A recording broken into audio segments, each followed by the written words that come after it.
E hoje o IBGE divulgou a inflação do mês de julho, 0,36%, é o índice maior desde 2016. E para falar sobre isso, né, para o mês, nós vamos conversar com a professora de economia do INSPER, Juliana Inhas. Juliana, muito boa tarde. Boa tarde, Marcelo. Nós tivemos aí uma recuperação dos combustíveis, energia, né, elétrica, né? E esses fatores foram decisivos aí para esse índice. Isso mesmo, a gente vê agora para julho, né, um aumento aí do preço dos combustíveis, né, puxado principalmente por gasolina, e também um aumento da energia elétrica, ambos aí relacionados a reajustes de preços que fizeram aí com que o IPCA apresentasse uma maior alta aí para o ano, na verdade maior alta aí nesses nossos últimos meses, a maior alta nos últimos 4 anos, olhando aí para os meses de julho, que começa a mudar aí um tanto a cara da inflação agora para o ano de 2020. De fato, a gente começa a ter uma dinâmica um pouco diferente para a inflação agora nesse período de pandemia. A gente ainda está em pandemia, não é ainda um pós-pandemia, mas a gente começa a ter uma outra cara para a inflação. Inclusive nessa semana, em razão aí da forte atividade na verdade, a fraca atividade econômica no país, né? E o Banco Central, inclusive, reduziu em 0,25, né, para 2 a Selic histórica de 2%. Você avalia que a partir de agora a inflação, a previsão inicial do Banco Central era 4,5, né? Não devemos atingir esse valor ainda esse ano. Você avalia que sim ou não? Muito provavelmente não, Marcelo. A gente deve ter uma inflação ainda mais baixa. Os níveis de atividade no Brasil são muito baixos. A pandemia, de fato, colocou a gente num nível de atividade extremamente baixo. A gente tem uma taxa de desemprego muito elevada, a massa salarial está muito pressionada. Então, dificilmente a gente vai chegar nesse nível de inflação, porque a gente teria que ter aí uma demanda muito alta para conseguir ter uma pressão em preços tão elevada, levando em consideração que o brasileiro gasta, né, uma parte significativa aí da sua renda com alimentação, serviços. Então, a gente teria que ter uma demanda muito alta capaz de pressionar tanto o índice de preços. Provavelmente isso não vai acontecer. E, na verdade, infelizmente, isso não vai acontecer. Né? A gente talvez tenha ainda um aumento de preços, porque a gente está vendo reajustes. Então, a energia elétrica vem mostrar isso, os preços da gasolina também mostram bastante isso, mas a gente ainda tem aí um caminho muito longo para percorrer até o final do ano, porque a gente tem muita incerteza, a gente ainda precisa recuperar bastante a economia, então dificilmente a gente chega nessa taxa de inflação aí muito próxima, né, aos 4%, que seriam aí o centro da meta de inflação. O Banco Central tem sinalizado, inclusive, essa perspectiva de uma inflação baixa, por isso que ele tem reduzido a taxa de juros dessa forma, até surpreendendo um tanto as expectativas, né, olhando para o começo do ano e até para o começo da pandemia, ele continua nesse ciclo de redução da taxa de juros, justamente por perceber que a inflação está bem abaixo até do piso. Hoje as perspectivas são de uma inflação, inclusive, para o final do ano abaixo do nosso piso da meta, que é 2,5%. Então, muito provavelmente, a gente não chega nessa inflação elevada, porque a nossa demanda não vai subir o suficiente para conseguir pressionar os preços o tanto que seria necessário para ter essa dinâmica inflacionária maior.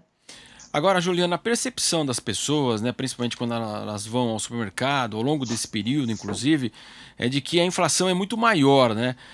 De fato, fica essa percepção para as pessoas, mas a base de cálculo justamente desse índice leva em consideração a questão dos alimentos, higiene, mas também outros fatores, e na média, então, temos 0,36%, mas no supermercado é muito maior, né? Isso mesmo, Marcelo. Na verdade, a gente não pode esquecer que a inflação ela é um cálculo que leva em consideração uma cesta de bens. Então, a gente está olhando o que, na média, um brasileiro consumidor, que a gente chama de representativo, consome ali no seu mês. Só que nesse momento, de fato, a gente tem que prestar atenção que as pessoas não estão consumindo as mesmas coisas que elas consumiriam num período que não tem pandemia, né? Então, dentro dessa cesta de bens, tem serviços, tem passagem aérea, né? Pessoas que viajam. A gente está levando em consideração lazer. Hoje as pessoas não estão podendo ir no cinema, elas não estão podendo ir em shows. Tudo isso entraria, óbvio, dentro da composição do índice, e boa parte daquilo que a gente não está podendo consumir, ou que está consumindo muito menos, os preços estão em queda. Então, isso faz com que ali naquele índice, uma parte está subindo, uma parte está caindo, e aí parece que, na média, os preços estão subindo muito pouco. Mas o que a gente tem percebido, de fato, é que alguns itens ali dentro, por exemplo, a alimentação, como você bem citou, são itens que pesam muito no bolso do brasileiro e de uma parte muito grande, de uma parcela extremamente elevada dos brasileiros, porque a gente sabe que as pessoas no Brasil consomem muito, a maior parcela da população consome a parte mais significante da sua renda com alimentação, e essa parte, de fato, continua subindo, né? A gente tem visto desde o começo da pandemia que a alimentação dentro de casa está em alta, né? Os preços estão em alta. Então, essa percepção aí da prateleira do supermercado, ela é real. As pessoas têm percebido que esses alimentos, esses preços, eles estão subindo, mas ali no índice, esse aumento, ele acaba se diluindo porque outras coisas estão em queda. Mas, de fato, essa percepção, ela é uma percepção real. A alimentação dentro de casa continua em alta. Preço da carne, preço do leite, preço do arroz, que está ali na base da alimentação do brasileiro, eles continuam, infelizmente, em alta por conta dessa mudança de hábito da população, que agora está mais dentro de casa do que fora. Exatamente. E nos últimos 12 meses, o IBGE aponta aí para 2,31 de inflação. Então, na sua avaliação, podemos chegar aí até o final do ano, até nos últimos 12 meses, claro, vão pegar os meses também que não tivemos pandemia ainda e por isso esse índice é bem maior, mas então não devemos chegar nem a 2%. Acho que a gente deve chegar, Marcelo, alguma coisa perto de 2,5, né? A percepção do mercado, quando a gente olha lá a pesquisa Focus, que o Banco Central divulga semanalmente, da gente chegar perto ali de 2,5, tá? Então, se a gente for olhar hoje, até julho, a inflação acumulada não chega a 0,5%, acho que, se eu não me engano, é 0,46%. Então, a gente está com uma inflação relativamente baixa. É óbvio que isso leva em consideração meses em que a gente registrou, na média, uma queda de preços dessa cesta de bens, mas a gente também, de novo, não pode se iludir, porque isso leva em consideração produtos que não foram, e serviços, né, que não foram demandados. Então, o brasileiro não sentiu, no geral, essa queda, porque ele continuou consumindo alimentação em específico e bebidas, remédios que tiveram uma pressão, sem dúvida, em preços, mas quando a gente olha esse índice, essa cesta de bens, ela, no geral, cresceu, os preços cresceram nesses primeiros meses aí do ano muito pouco. Essa pesquisa que o Banco Central faz no mercado indica aí um aumento de mais ou menos 2,5%, que deve ser o que a gente deve registrar até o final do ano. Agora, nesses próximos meses, a gente deve ter, de fato, uma pressão um pouco maior nos preços, porque a gente está começando a voltar, não ao normal, a nossa vida habitual antes da pandemia, mas as pessoas estão voltando a circular aos poucos. A gente começou já, algumas pessoas que estavam no home office começaram a trabalhar de novo nos seus locais de trabalho, as pessoas estão circulando um pouco mais, isso deve ser uma tendência que se acelera agora nesse segundo semestre. A gente deve ter uma aceleração de consumos que não estavam acontecendo.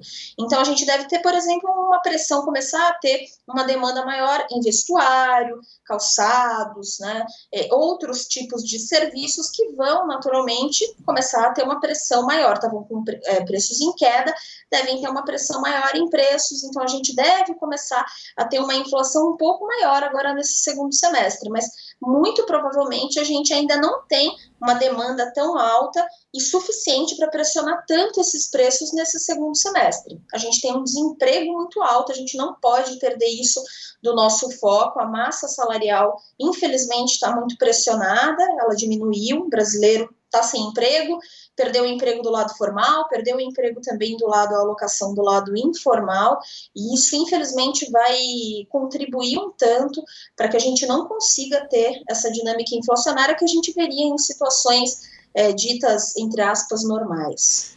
Como você disse, né, o fato do Copom mais uma vez baixar a taxa Selic, e é justamente pela falta de atividade econômica, né? Inflação controlada por um lado, mas tem esse lado da inflação estar controlada pela ausência do consumo, ausência da confiança dos consumidores em justamente ir para a rua e consumir, né? Aí ainda nós temos o impacto da Covid em muitos estados brasileiros também, né?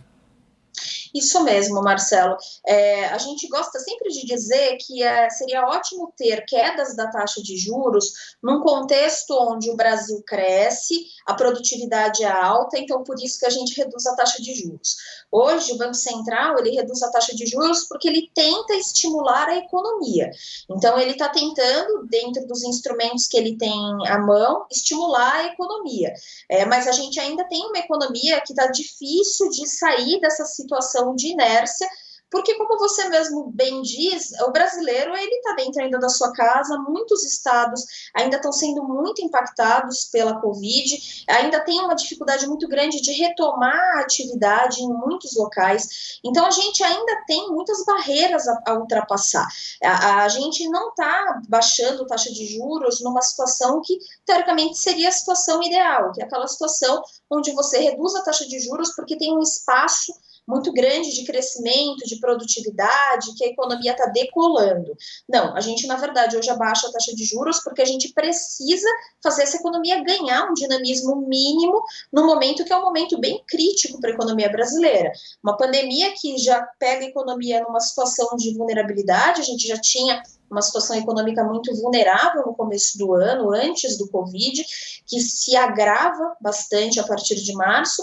A gente precisa, o Banco Central hoje precisa dar um dinamismo para essa economia, que está difícil de retomar por conta da heterogeneidade dos estados, das políticas públicas que são feitas dentro do Brasil. Então, naturalmente, ele precisa dar esses estímulos, mas é sempre muito bom a gente ter no radar que não é uma situação confortável, não é uma queda de taxa de juros do jeito que a gente gostaria, e como você bem diz, a gente precisa ainda de outras, muito provavelmente de muitas outras medidas, para que essa queda tenha o efeito necessário, e esse aumento de inflação que a gente vê agora é um aumento muito pontual, porque a gente está diminuindo os juros, e a gente diminui juros não numa situação ideal, a gente diminui juros porque a taxa de inflação é baixa, mas é porque a demanda é baixa, o brasileiro não consome, porque existe uma dificuldade muito grande da retomada da atividade econômica no Brasil hoje.